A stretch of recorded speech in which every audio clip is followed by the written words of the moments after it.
It's Thursday, March 26th. I think it's about 6:45, 6:50 a.m. While the rest of the city is sleeping.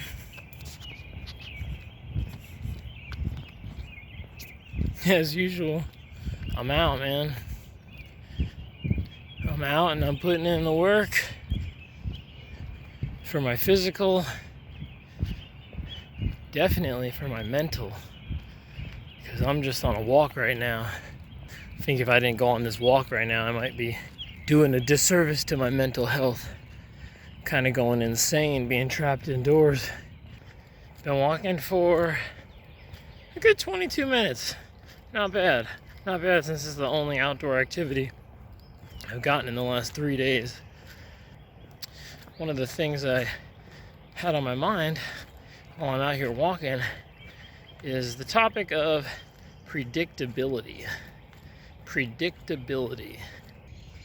You never want to be someone, in my eyes, that has predictable habits. And I should elaborate that by saying you don't want to have predictable, non-beneficial habits. And I think this whole COVID-19 situation and this quarantine is really displaying those of us, our predictability, our predictable nature, and the kind of destructive or at least non-beneficial habits that many of us have. And I think this is a time to acknowledge those habits. I just touched my face, which is the number one thing you're not supposed to do, so pray for me. Hopefully I don't have COVID. But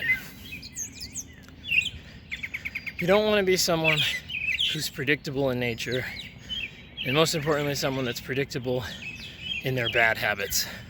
It's a good thing to see what others are doing, especially if the things they're doing are beneficial, and trying to incorporate them into your routine. But as I've said multiple times, make it a priority to be the first person to do these things. Make it a priority to do the things that you think are beneficial before you see other people doing them, especially if the person lives with you and you see them doing these things all the time.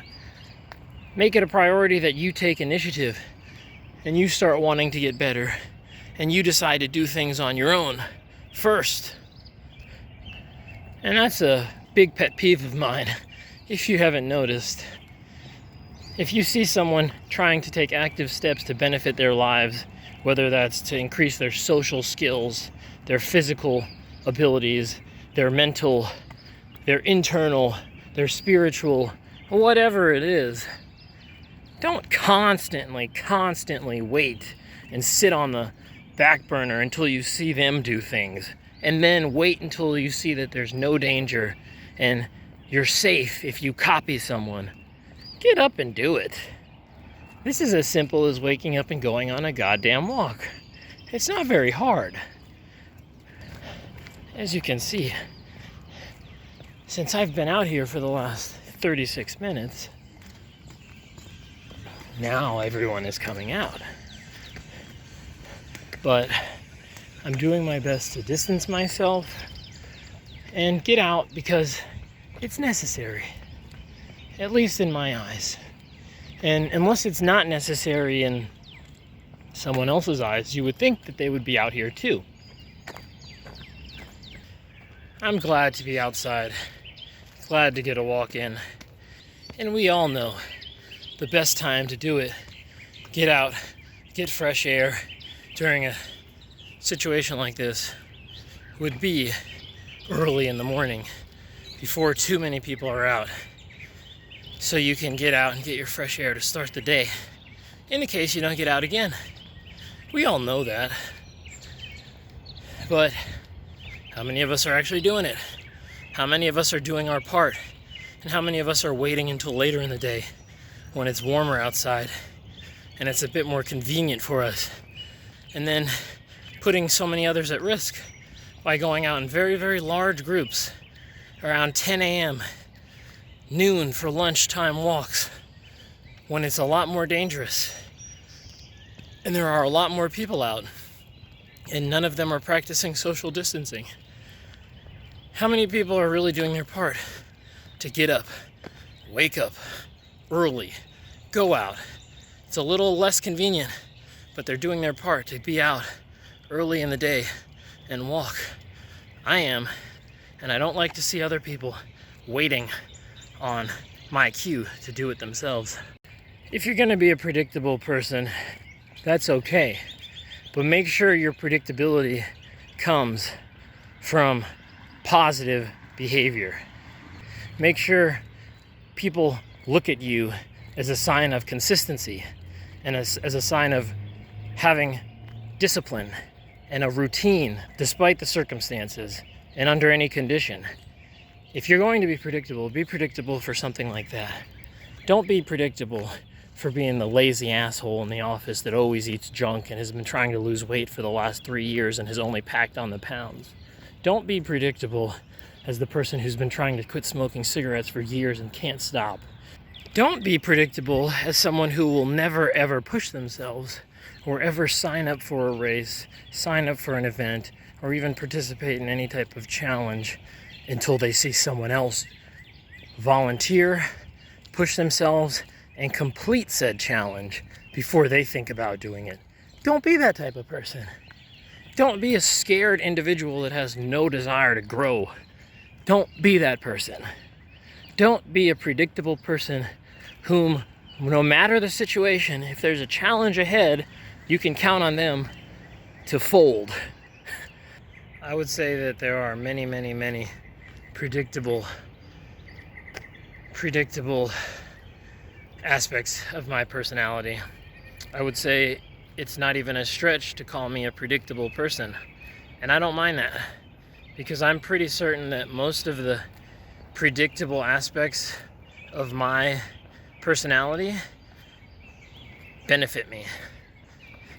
The desire to have a routine, be consistent, wake up early, and put in the work that I need to do to be successful when the time is right, to exercise, stay on point mentally, physically. I would say all of those aspects remain consistent. They at least have over the last couple years. It would be hard to find a time where I have not been consistent in those, what I consider priorities of my life. Make sure that the things that you do, your predictable nature, are beneficial. Make sure people look at you as a sign of consistency. Make sure the predictability of your personality comes from doing the right thing, waking up, putting in the work to grow and get better every day. Make sure the predictable nature of your personality isn't, this guy's been talking about making it for years and hasn't put in the work for one day. This guy's been talking about doing X, Y, Z and hasn't made a damn change in his routine to get closer to that goal. Make sure people can't look at you as someone that's inconsistent. Make sure that people don't look at you for continued failure. Make sure people don't look at you for talking but not making any changes in your actual life. Make sure that people don't look at you as predictably inconsistent. If you want to be predictable for the positive aspects. And that's the lesson. And once again, no concern for social distancing. I'm not understanding this guy. Maybe he wants to spread his virus. I don't get it. Check it out. Another example of predictability. No matter what day I come here, no matter what the time is, no one runs this hill. No one shows up on this hill whenever I walk by. But when I show up, people follow. You can predict and expect me to be up, to put in the work, to be training, to be prioritizing my health without any reminders or external motivation or accountability partners. I'm up and I'm doing it. And I'm the one on the hill. You've seen it on video. I can tell you, if I go put in the work, people will follow. But if no one's there, no one will show up. I have to show up first. And in that way, I'm predictable. I'm the one that you know you're gonna see up there. You know you're gonna see training. And you can look to me for being predictable in those aspects. But the people around you, a lot of times you can't rely on them to follow through with their goals and maintain their own expectations and put in the work that they claim they're going to do. So in that sense, they are predictable. They're predictable in being inconsistent and not following through with any of their goals. And that is something that separates people from accomplishing, people from not. And it all goes back to predictability.